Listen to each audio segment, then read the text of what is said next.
L'any 1458, els parroquians de l'església de Sant Pere van encarregar al pintor Jaume Huguet la realització d'un retaule per l'altar dels sants Abdó i Sanent, també coneguts com Sant Nin i Sant Non, patrons de la pagesia.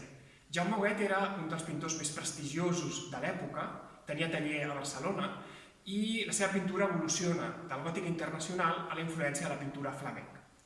Des del punt de vista iconogràfic, el retaule presenta una doble vocació.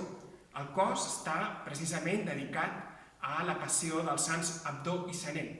Aquests dos sants van assolir una gran veneració a Catalunya, ja que els seus cossos, després del martiri, van arribar al monestir d'Arles-Surtec.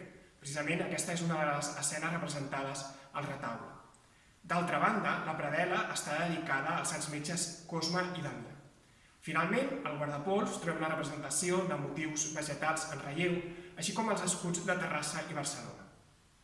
Conservem dos rebuts signats pel propi Jaume Huguet que deixen constància del cobrament per la realització d'aquest retaule, que pot ser considerat, sens dubte, una obra cabdal de la pintura gòtica catalana.